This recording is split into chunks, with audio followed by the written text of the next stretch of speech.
Welcome to That's High Praise, a Nicolas Cage podcast. I am your host, VH Zest. I'm your other co-host, Captain Nostalgia, and my cat is trying to bury herself in my jacket. Mega's jacket. Cool, yeah. So, Christmas. How about it, Josh? Yeah. The joy of things you find at Goodwill. Yeah, all right. So Josh did not buy this copy of this scratched up DVD that he found at Goodwill. Oh, it looked like someone tried to replicate a Jackson Pollock painting on a DVD. So, but nevertheless, we were inspired by this non-purchase and watched a movie called Trapped in Paradise. This is a 1994 kind of like holiday comedy starring Nicolas Cage. Yeah, with John Lovitz and Richard Jenkins and Dana Carvey. So this movie, I want to read the script. I don't actively, I probably won't, but I can only imagine early 90s. This is the height of stuff like, stuff like Dumb and Dumber, stuff like Home Alone. Dana Carvey's doing things like Wayne's World, and he's coming off SNL and things like that. Cage is building momentum from the 80s and doing stuff about Las Vegas and et cetera, et cetera. And this movie has every right to just be delightful and charming and feel good and fun and funny. And if I were to think about it, it would be almost like Home Alone 2 solely from the perspective of the bandits, but then with a twist at the end. That's kind of how I would almost describe this movie. That's accurate, because it's got that twist is very much the bad guys, get their lesson. It's the Grinch, his heart grew 3 times that Grinch. Size. Yeah. On Christmas, it's a Christmas miracle. This is definitely things that this movie leans into. Yeah, definitely. And yeah, so being right there, early-ish, mid-ish 90s, competing with, not even competing. I don't even want to say competing. Casting its lot in with other movies that are just doing super well at this budget and production level and of this theme. This movie, have we even given the title yet? Is called Trapped in Paradise. Man, I wish great, Josh. I wish I could be trapped in paradise. I just got the name. It's literally I can't be mad at this movie because it gives me exactly what the title promised. Trapped. 3 guys get trapped in paradise. Yeah. Yeah. Pennsylvania. Right. Yeah, exactly. Yeah, so this movie it has every right, like I said, it has every right to be fun and charming. And I'm not going to say it's not either of those things. But the moments throughout this movie where it is fun, it is charming, it is heartwarming, are not captivating enough at almost any point.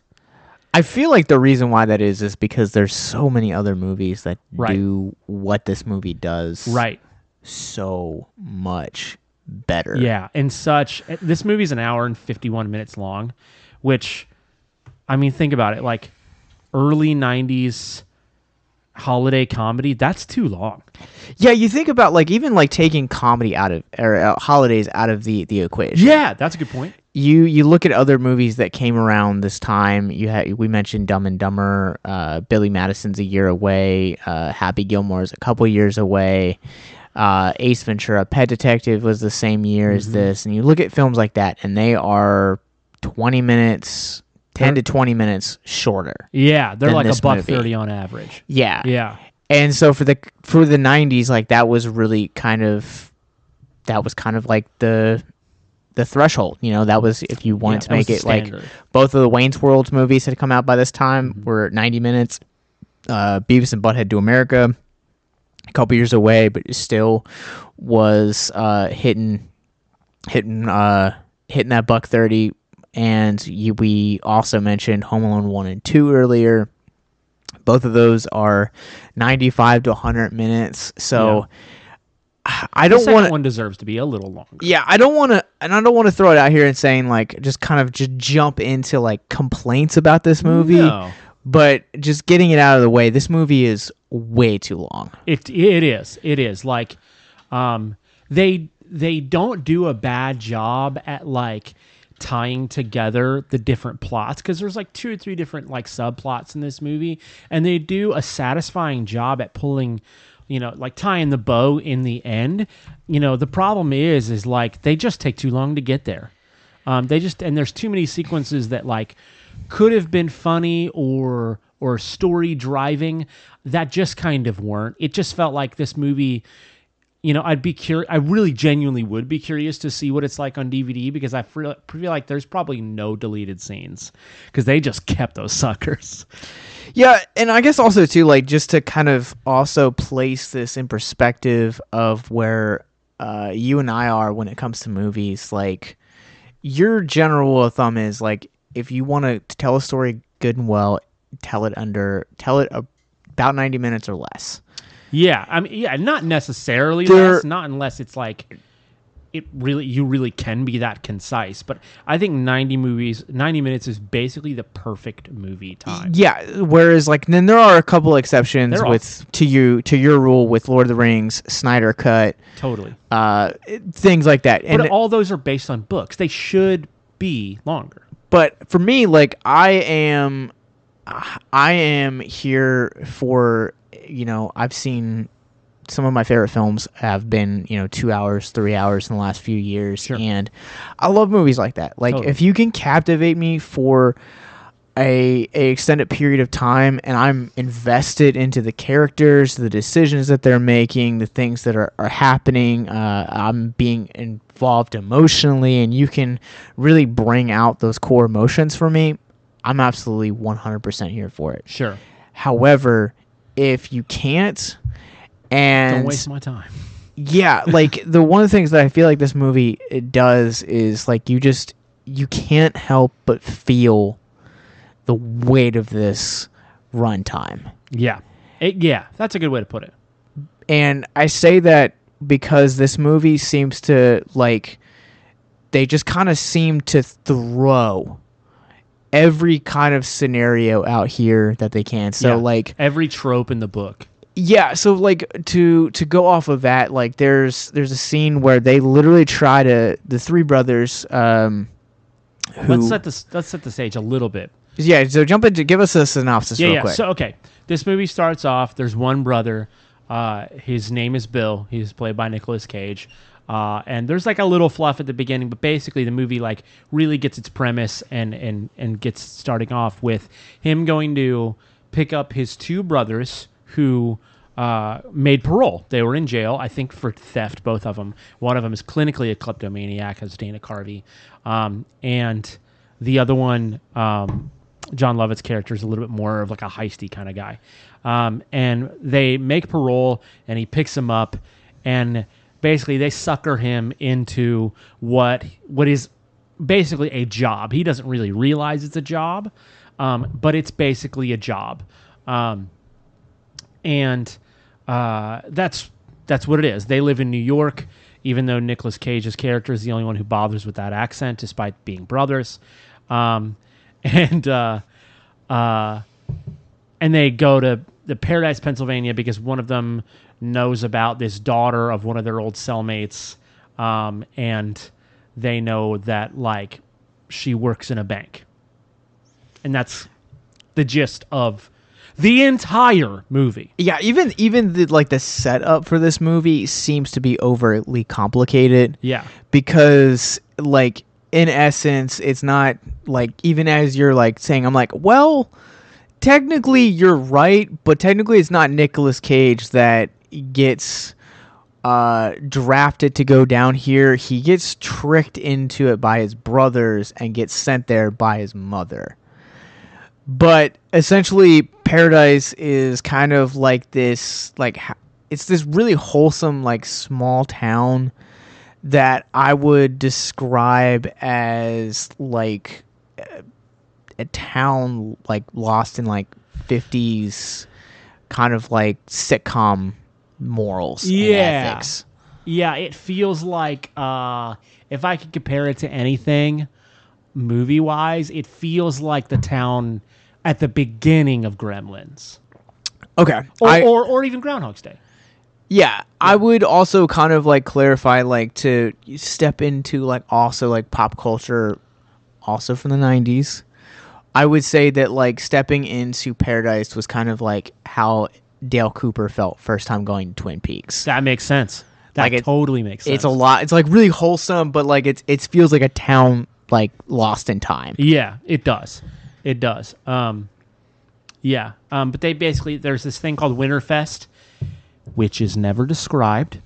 Not only that, it's only ever in like the first act of the movie. Yeah. Like you notice that like once the FBI comes into the picture, like Winterfest is never brought up again. Also, this movie takes like, I think one of the coolest things, but simultaneously potentially one of the downfalls given its length about this movie is that it takes the whole story. It's about 24 hours worth of time, if that. I didn't realize that till the end, but you say at the end they kept referring to this morning. Yeah, and I was like, oh shoot, like this movie takes like, it's like Adventures of Baron Munchausen. We were talking about that on the Victims and Villains podcast. The movie, the whole crazy, stupid, wild movie takes place on a single Wednesday. Yeah. And the movie doesn't feel like that, but you get to the end and you realize that is what has happened. And yeah. So, would you like some trivia real quick? You know, I think this episode needs to be predominantly trivia. Well, I can't promise all of that, but I will start with this. You brought up the accents of how Nicolas Cage is the only one really doing one, but he's not the only one that's doing an accent in this movie, because we also have Dana Carvey doing an accent. An accent, yes. But for three brothers from New York, they should all have maybe the same accent. If one of them's going to have a Brooklyn accent, why the heck aren't the other two going to have it? That's so in press for this film, Carvey was specifically talking about what kind of voice he does, and his is supposed to be like an homage to Mickey Rourke. Why? I have no idea. Like, all right, so at the time, you have to also remember, like, the landscape of movies around this time, especially with people from Saturday Night Live. Yeah. You had a shtick. I was going to say, yeah, like, SNL, if you were an SNL cast member, that defined you. Yeah, so... In fact, I mean, I love Kristen Wiig, but, like, even in the modern days, there are people who have been cast members that still feel that way. Yeah, so like going back to like the 90s, like you look at the first few films of like Adam Sandler. Sandler's doing his Adam Sandler mannerisms. Mm-hmm. Then you also have Tommy Boy, which was also a very, like, Chris Farley was very practical when it came to a lot of his physicality humor. Mm-hmm. So you had him being very physical in that role. Then you had David Spade also playing opposite of him, doing David Spade mannerisms. So it makes sense that if you're going to hire Dana Carvey, you're going to hire a guy that has these wacky impressions. Yeah. I hear you. Just the lack of congruency, especially for a movie that really does, in the end, however poorly, tell a very concise story. I'm not gonna disagree with you. I fully agree with you, but I'm looking at it from a movie studio's perspective. Here you have like one of Saturday Night Live's biggest stars of the time that just left. He's also probably only, I want to say, I don't know if you know this, Dana Carvey actually had his own show that launched the careers of both Steve Carell and Stephen Colbert. That's crazy. Yeah. I did not know that. Hulu has a great documentary on it called Too Funny to Fail. I highly recommend it for any listeners that are out there. But yeah, he was he was known for like doing crazy voices like that. So like it kind of seems on brand for him for this time. But I definitely feel like if you don't know Dana Carvey from Saturday Night Live or any of his other like films, Wayne's World or Master of Disguise or his own TV show, I think that it just feels dated and out of sync with the rest of the movie. Yeah, that's fair. I really love like they reference this in a very tongue-in-cheek way. They reference this in Unbearable Weight of Massive Talent, but like as much as I'm complaining about the inconsistency, I love that we got a Nicolas Cage with a Brooklyn accent, like a dedicated whole movie Brooklyn accent, because he is good at it. People forget this, but he's a very Italian American. Yeah. I think it's a really cool, like, low-key kind of a tie between, not tie as in, like, same score, but, like, a connection between, like, roles like Moonstruck that at that point he had been known for a while, and then coming into what he would become known for in the early to mid and even late 90s. Because you really don't get Nicolas Cage doing a Brooklyn accent that often, but he's great at it. He is an Italian American. And I like this role a lot because despite him doing that the whole entire movie, you did still get scenes and dialogue from him that was more akin to the vampire's kiss, over the top, almost sing-songy, crazed Nicolas Cage that a lot of people know and love or hate him for. Yeah, I'm glad that they were able to like maintain a lot of his mannerisms, because one of the things that I feel like when we talk to people at conventions and they're like, why like Nicolas Cage? Yeah, it's a big question. It is a huge question that we get asked all the time. And one of the things that when you look at like even Nicolas Cage's like worst movies, like he's still great in them. Yep. And even though this movie, he's not the reason why it's bad. Yeah, even though this movie is a mess, he's still great in it. Yeah, he is. And that's one of the things that I think that made this movie watchable. I was reading while doing research for this movie that like some people, like some critics watched it, said that, like, despite like this cast being so impressive, that like this movie as a whole is like almost like unwatchable. Yeah. And I can definitely see that. Yeah. I don't know that I would go so far as to say that. Like, I'd definitely watch this movie one more good time. I could see my wife enjoying this movie. Not that she has, like, bad taste or anything. She just likes, like, wholesome early 90s Christmas movies, and that this is. But, yeah, it's just lackluster, man. Like, that's probably the nicest, most concise way I can put it. It's just lackluster. Yeah, and it also goes to like show the fact that like, hey, I think this might be our shortest episode. Just a quick aside. Yeah, dude. But this doesn't have a ton of substance. No, so like one of the things that I think sometimes people will see like recognizable names like Oscar winners or people that have high acclaim, but we forget that like at the end of the day, like, people still make money. Yeah, people make movies solely for the paycheck. Yeah, I think about that sometimes. Like, we're not celebrities.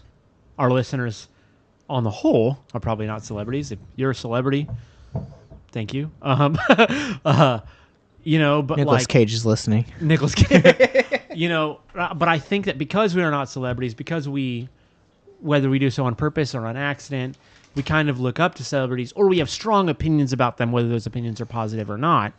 I think it's really easy to forget that, like, I talk about this with bands all the time. Like, there are so many people who think of it as unrealistic to be in a band or want to be in a band or make a career out of being in a band or et cetera, et cetera, et cetera, et cetera, and think about like how ridiculous it is that such and such a band, the Descendants, the Rolling Stones, whomever, are still playing shows in their 60s and 70s. But like, think about the fact that like, that is their day job. Yeah. They don't have the qualifications for anything else. That's the only way they have ever made a significant paycheck. And if they stop doing it, that's it. That's it. I mean, they'd have to be able to retire successfully to stop doing that, because chances are they don't have the qualifications to do anything else. Not everybody else is Kim Jong, right? Like, there are misnomers like that for sure, but it's weird. Like, I think, to me, like, I try to remember that about celebrities and musicians and things like that. Like, hey, they're people, and sometimes they do stuff that's not great, not on a moral level, but sometimes they release content that's not great, because at the end of the day, like, they got debts too sometimes. Well, yeah, like Nicolas Cage is like the perfect example of that. Yeah. Because I would dare to say that outside of like him, like John Travolta is probably the only person ever to like have this like rise to fame and then like score down, and then go like rise to fame and then like score down. And like we're kind of seeing this like resurgence of his career now, where you have things like The Unbearable Weight of Massive Talent. You have movies. We're talking about Travolta still, right? No, yeah, absolutely.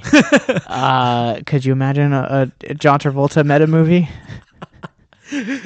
John Travolta as Nicolas Cage again.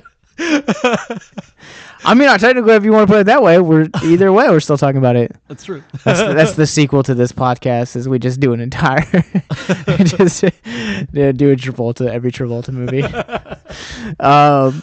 But yeah, so it is interesting to consider that, because like for a while, like he was making like direct-to-video like movies. Yeah. And I mean, some of them were like gems, but then like even when he was at the peak of his success, like he was doing movies like this, and this goes under the radar. It's not a great movie, but it's surrounded by such famous and amazing Nicolas Cage movies, or even such famous and amazing Nicolas Cage or content of its kind around that time, whether it includes these actors or not.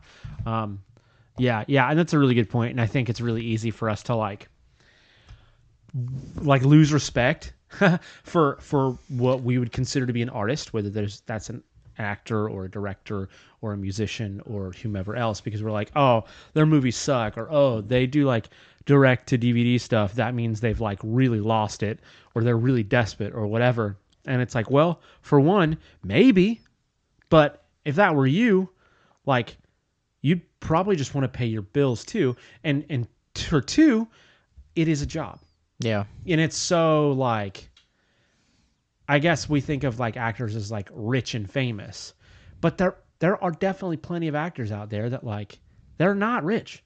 No. Like, they get by, they own a house, I'm sure they're fine. But like a lot of them, like, dude, they can't just stop working. They're not at that level. If you or someone you know is listening to this podcast right now and you're struggling with suicide, addiction, self-harm, or depression, we encourage you guys to please reach out. This is the heartbeat of why we do what we do. Suicide is currently the 10th leading cause of death in the United States, and as of this recording, there are 132 suicides that take place each and every day on American soil. And when you scale back internationally, there are 800,000 successful suicides. That is one death roughly every 40 seconds. So if you or someone you know is struggling, you guys can go to victimsandvillains.net/hope. That resource is going to be right in the description wherever you guys are currently listening or streaming this. There you'll find resources that include the National Suicide Lifeline, which is 1-800-273-8255. You can also text HELP to 741-741. We also have a plethora of other resources, including churches, getting connected with counselors, LGBT resources like the Trevor Project, and also Veteran Hotline as well. Please, if you hear nothing else in the show, understand that you listening to this right now, have value and worth. We get it. Suicide, depression, mental health, these are hard topics, and the stigma around them doesn't make it any easier. But please consider the resources right in the descriptions below, wherever you guys are listening, because once again, you have value and you have worth. So please stay with us.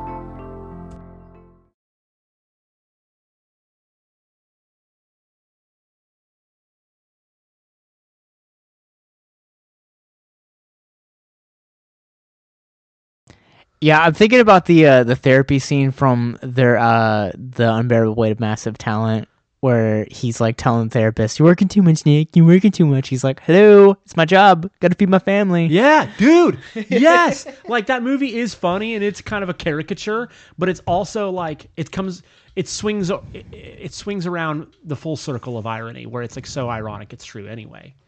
Well, let's talk about some irony in the trivia facts. Sick. So while we were watching this, you brought up one of the things you really liked about this was the production value.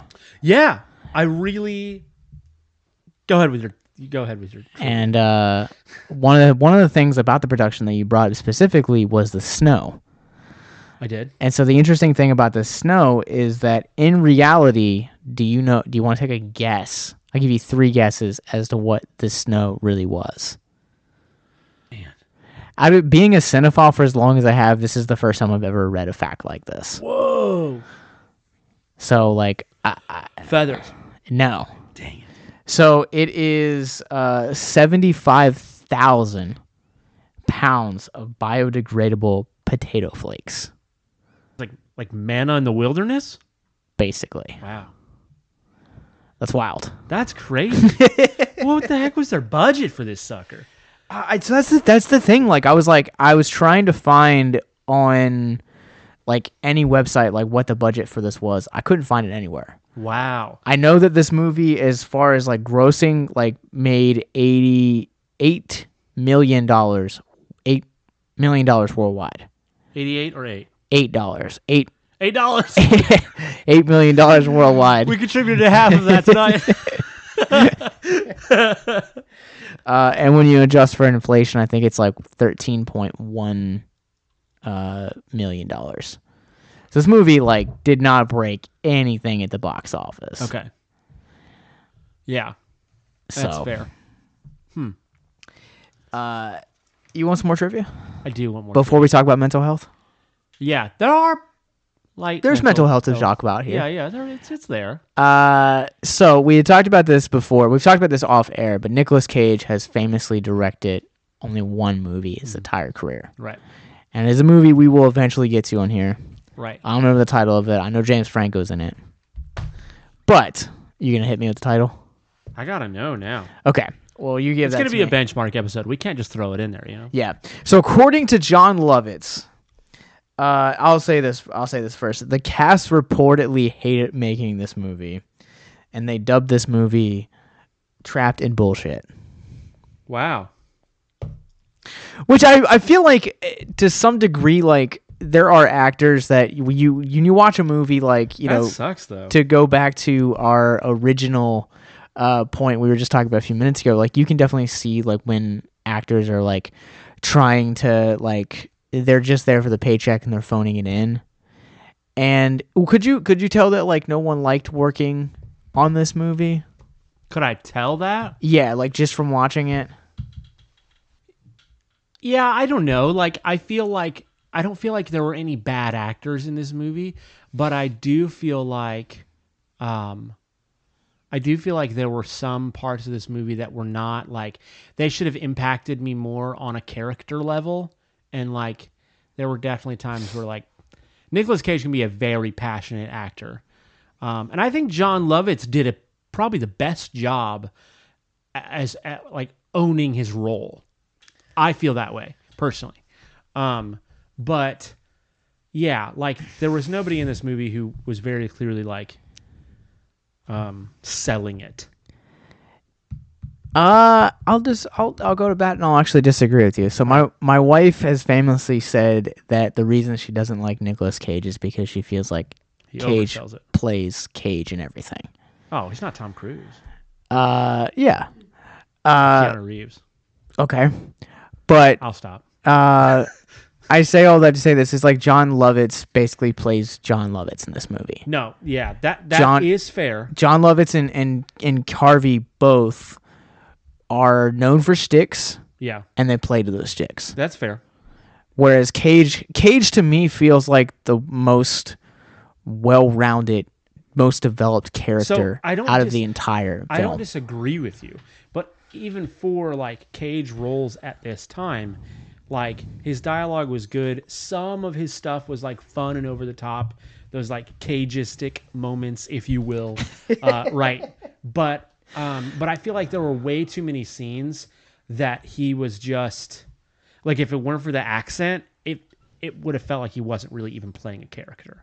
So the reason that I would argue saying that he feels the most developed is because out of the three brothers, we open with him. Yeah, no, I'm not saying he's not the most developed.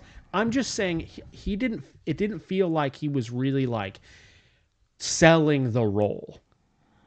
I mean, you can only sell so much of what you have when it comes to a crap script. I get it. The script. I don't think the script was bad, personally, or at least I don't think the story was bad.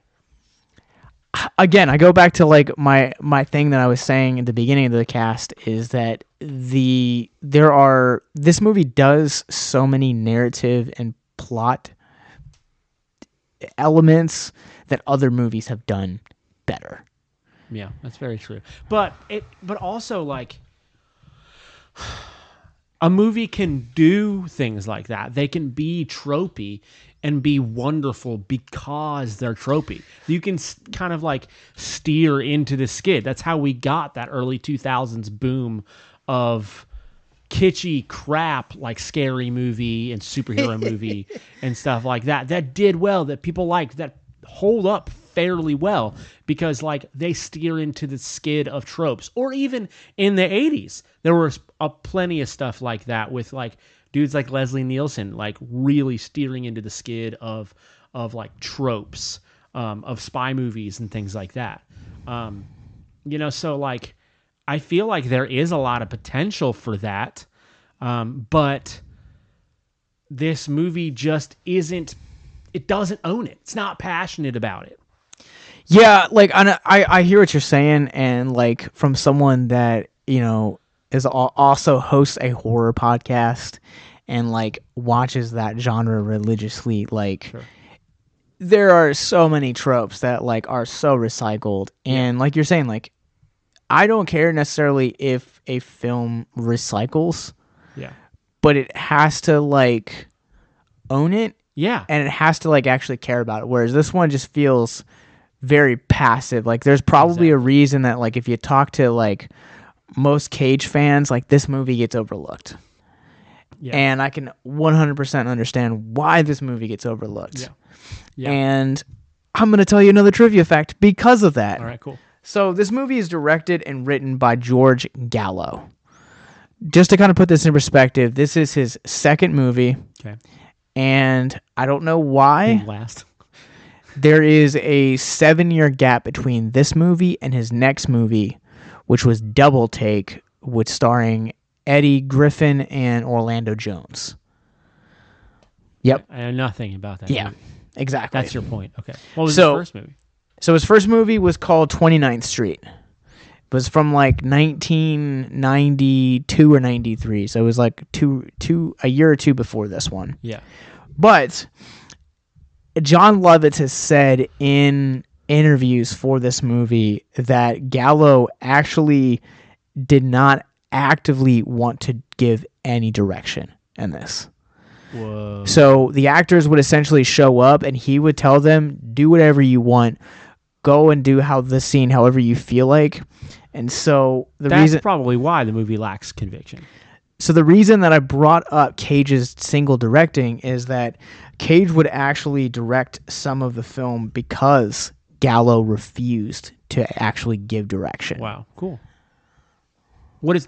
Does Cage have any outstanding things to say about this movie? Couldn't find anything. Yeah. Most of literally all the all the press I could find about this movie was about Lovitz talking about this movie, which I thought was very interesting. Yeah, it's very interesting. When I think of John Lovitz, I think of two things. They are very different than this movie, and they're very different from one another. Oh, three things. Well, I will give you a trivia fact about Lovitz. This is the first time that both him and Carvey ever shared the screen since they both left SNL. Cool. And this is also the fourth film that Cage did that was released in 1994. Yeah, I was going to say, like, I feel like he was busy that year. Like, wasn't that the same year that we got It Could Happen to You? Yeah, so It Could Happen to And You. one of the Las Vegas movies? No, Leaving Las Vegas was 95. Okay. Honeymoon in Vegas was 990, I think. Whoa, was it that much, right? It could have been, but there was another movie that I really am like curious about called Red Rock West that was supposed to come out in 1992, but it was another movie that got delayed until 94. So, and with that connection, that movie stars Laura Flynn Boyle, who was on Twin Peaks, which I brought up earlier, who also stars Matachek Amrick, who played Shelley Johnson on that one, and she plays Cage's love interest in this movie. How did you feel about the whole Sarah Bill dynamic? Again, they just didn't commit to it. Everything about this movie, everything about that aspect of the movie just felt like shoehorned in. It did. Like, this movie already had like 2 or 3 subplots, which they balanced surprisingly well, given the overall lackluster nature of the movie. Like, they tied in the subplots at the end cohesively, and I was surprised that they were able to do that as decently well as they did. It wasn't charming, but they did it. And yeah, like, shoehorn is the perfect term. Like, I like a good love subplot, and this felt like a love afterthought. Cause all right, so like she's in like probably like the first like 10 minutes that they're in the town of Paradise. Yeah. And then there's like a point where she's just not on the screen at all. Yeah, and even in that first 10 minutes, I don't think she interacts with Cage at all. Maybe like once. Yeah, it's very like a blink and you miss it kind of moment. And there's a point where she left and like she's like they end up back at all right, so like I guess like we have to set this up. Mm-hmm. So Cage and his brothers end up like driving off the road because of a blizzard and end up at the home of the president of the bank that they have robbed, where this Sarah, whatever her last name is, ends up also living there as well. So she's kind of there, but for the most part, like, she's not really. But by the time that she like actually has something to do in like the last like 20-30 minutes of this movie, I'd forgotten she was actually in this movie. Yeah. And she's a forgettable character.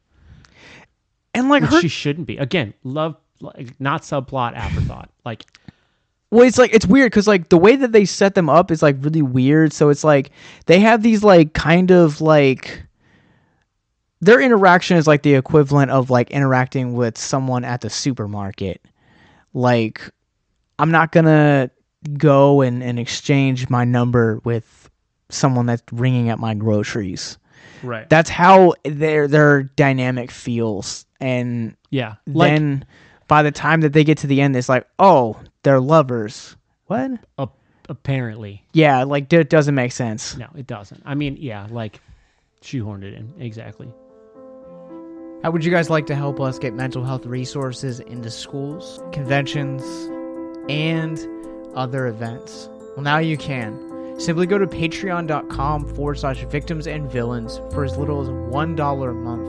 You guys can help us get mental health resources into current and upcoming generations, educate and break down stigma surrounding mental health, suicide, and depression.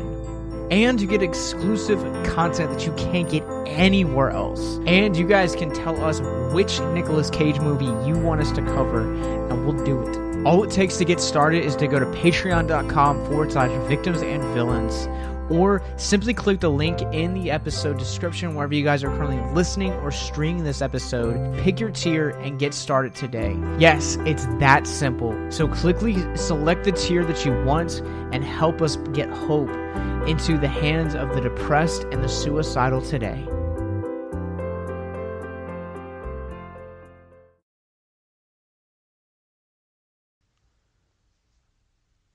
Did you have more trivia? I did not. Wow. Okay. So mental health wise, this movie doesn't bring like, I personally don't think it brings like a ton to the table.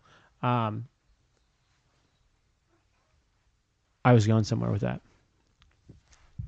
I do think it's interesting. Like they make a point to bring up in the like early on, the Dana Carvey's character, whose name I cannot remember. Alvin. That's right. Alvin. That he's like a diagnosed kleptomaniac. And that's something that I thought about the whole movie, because you see it like kind of, I guess, manifest everywhere in weird ways. So like kleptomaniac obviously it means like stealing things, but he had like no rhyme or reason about it. Like he would just take something because he could, regardless of what it was. And then it played out where it was like, they almost made him out to be a glutton, but it was like, it's not that he was a glutton necessarily because he loved food, but the vibe was that like, oh yeah, if he could have something, he was going to get as much of it as he could. And it's weird. I don't know any of like the science behind that. I don't know any of the like compulsions that drive people to that. I don't know if it's like a need for, my best guess would be like, it's a need for recognition. Like you just kind of want to be seen.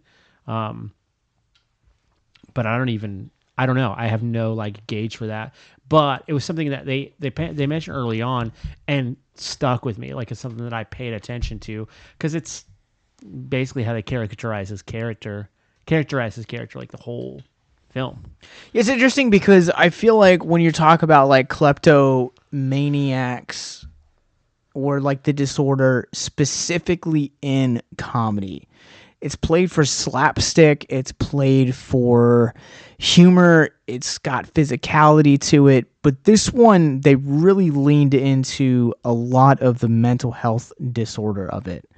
And the way that Carvey kind of portrays it, I think, is really interesting. So according to mayoclinic.org, kleptomania is the recurrent inability to resist urges to steal items that you generally don't need, that usually have little value. Kleptomania is a rare but serious mental health disorder that can cause much emotional damage to you and to your loved ones if not treated. It is a type of impulse control disorder, a disorder that characterized by problems with emotional or behavioral self-control. If you have an impulse control disorder, you have the difficulty resisting the temptation or drive to perform an act that's excessive or harmful to you or to someone else. Interesting. Which I think is really interesting. That feels like addiction, more or less. Clinical addiction. Not kind like, of. Yeah, okay. I mean, I don't think either one of us, like, at least I can speak for myself, like, I don't feel like I have, like, the knowledge or the experience to speak on this. Like, I've never interacted with a kleptomaniac.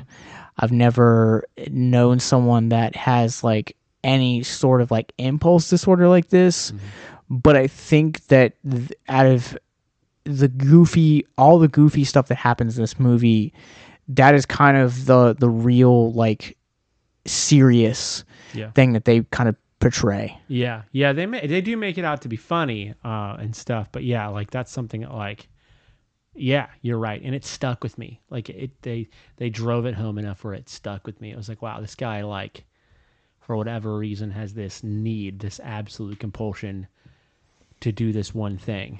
And he's not good at it. He's not secretive about it. He just can't help but practice it. It's weird. And it's very, very, very foreign.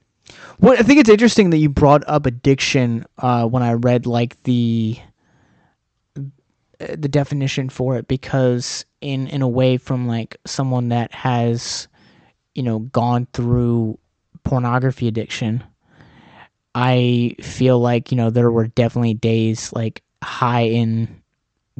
days where like my need and my desire was like really bad, where like it felt like I couldn't function.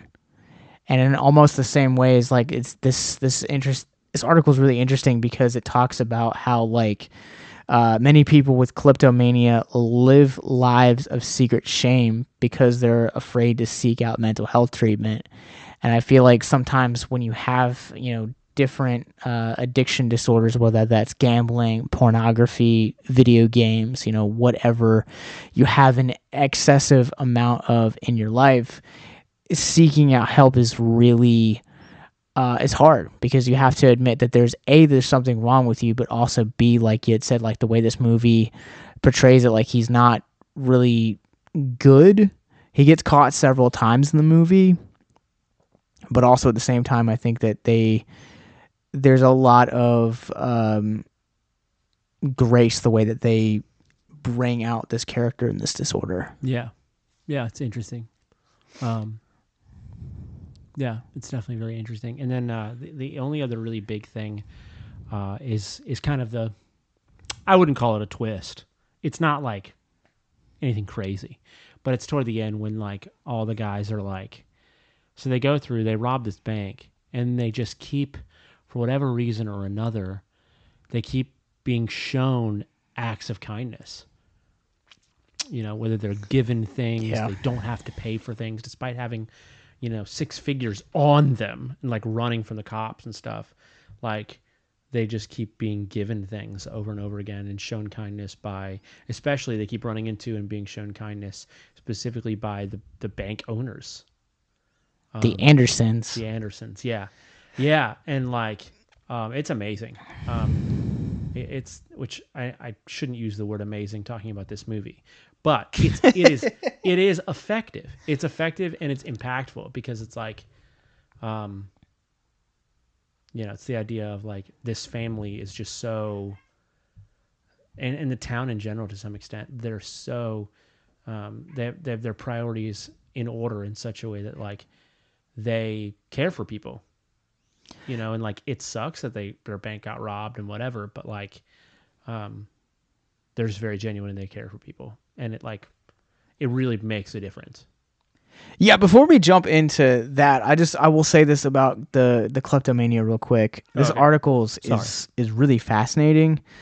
So in the show notes below, I'm actually going to put the Mayo Clinic article and layout on kind of the definition of it, the overview, the symptoms, the causes, diagnosis, and treatment for it, because this is really fascinating. We don't talk about, I think it's the first time in like over 500 podcasts that we've ever addressed this particular mental health disorder. So I guess if this movie did one thing right, it was that we got to talk about this. But yeah, so you brought up the kindness of strangers that this little town has, and yeah, you're right. Like it just to kind of put it in, one of the scenes that really stuck out to me was the dinner scene where they're at the Andersons, and he's like, well, if the FBI got got wind of this, like I would be like shut down, because like I'm not asking for collateral when people are taking out loans. Like I'm just kind of going off a word and a handshake. Yeah. Yeah. And that seems like such a rare concept to us nowadays, because like, I don't want to say like, I feel like chivalry is dead kind of ideal, but I think that the kindness of strangers, it feels a lot it feels a lot more impactful nowadays because we don't see it as often. Right. Yeah. Yeah, that's very true. It's very true. I think like something I was thinking about this movie, you know, you have like the age old argument of like, is Die Hard a Christmas movie or not? Or is anything really, you know, is the Gremlins? That's one I always pick on, and I'm wearing a Gremlins shirt. So is Gremlins a Christmas movie or not? And that part, like, I didn't realize that this was going to be a holiday movie, like, or a Christmas movie at all going into it. To be fair, I didn't either. Yeah, and then by the end, I was like, this is, in my definition, just a quintessential Christmas movie because of things like that. Not just because of like the decorations and the soundtrack, and which, by the way, the soundtrack is decent, but there was like little to no orchestration. Man, gosh. But I mean, to be fair, like 50% of the glory of Home Alone is John Williams. Anyway, but it's like the perfect scene and setup for this like generosity and small townness. And like, yeah, it's just great. It's a really solid like canvas for the story that is told. You know, the idea of like this being on Christmas Eve or Christmas Day. Yeah, and one of the things that, like, you know, as he's like, Cage is like, there's another sequence later in the movie where Cage is trying to get back to the town of Paradise to return the money. And he's like going around this truck stop and he's asking people for rides. And so he finally gets people that are going to where he's going. And he simply asks them, you know, hey, like, it's Christmas, you know, can you help me out? And I feel like we see the kindness of strangers more under the guise of, quote unquote, the Christmas spirit or like the Christmas holiday than we do year round. And I think that there is a lot to say about people that willingly take the extra minute to hold open a door for someone that's coming out, or to wait on someone, you know, that's going into the same place that you're going into, or to compliment someone, or like even like having those moments at like Starbucks or McDonald's where you're like, they're doing the pay it forward kind of thing. Yeah. I don't really have anything more to say. All right. Well then, sorry. You're fine. Yeah. If let's put this through. Is Trapped in Paradise worthy of high praise? No. It's not. It's got charm to it. It's got so many elements of what make a good movie, but like, yeah, so many of the characters just, they're not poorly written. They just don't have a lot of follow through when it comes to their characters. So many of the actors like are good. They're not poor quality. They just don't, I feel like they don't follow through with their roles. I feel like this movie is tropey, which can be very nice, but it's very run of the mill in its tropes. They don't steer into the skid. They're not over the top about it. You know, it's just too long. Yeah, I'm going to have to agree. And I think the word you're looking for, words, is paper thin characters. Yeah. Character, like this movie borrows so many other elements and like relies so heavily on the tropes that even the characters themselves feel like archetypes from other movies that we've seen. Yeah. And have done it better. Yeah. So it's like, oh, here you have like the I can't remember the robbers' names from Home Alone, but you essentially like you said that this is like the Home Alone 2 like inverted to where you're kind of seeing it with them, but it's like this is like the name brand and this is like great value. Yeah. Absolutely. Yeah, it's Lego and Playmobil, yeah. Yeah, so it's like I don't know, like I wouldn't even say this movie has charm. Like there are moments of like comedy and there are moments of charm, but like there's not enough to like, there's not enough substance in this movie at all. Yeah, even the comedy, like the comedy when it's there isn't bad, but it shouldn't surprise you, and it does. Yeah, and especially when you have two Saturday Night Live alumni and Nicolas Cage. Yeah, I mean, it's not like Nicolas Cage isn't funny, but yeah, I don't know. Funny actors should make actors who aren't funny. That's kind of how I feel. And it's not like Nicolas Cage isn't funny, but they should have. Yeah, I don't know. All right, I don't want to talk this into the ground. That's fair. All right, well, we don't know what we're doing next month yet. Maybe we'll figure it out. Well, let's see. You said Cage did 4 movies in 1994. How many of them have we done? This is the second one. Oh my gosh. Well, I think we should do that Red Rock movie. You want to do Red Rock West? Yeah, dude. All right, I'm about it. Let us know if you want us to do Red Rock. Let us know if you don't want us to do Red Rock. If we, if we get a hearty suggestion, we may divert. But that's kind of what I'm thinking. Yeah, that'll be a great setup too, because it's like supposed to be like a mid, like modern day semi-western. I don't know. Cool. So it'll prepare me for his western movies. Yeah, we do have like other new Cage movies to consider in the coming year. Yeah, eventually it'll be there. Renfield's still like 7-8 months away. So where can people find you online until then? Yo, Mullet Stash on Instagram. VH Zest on Instagram. I tried to log into that account the other day, and it won't let me back in. I don't know what's going on. I'm sorry. Yeah, so it's not your fault.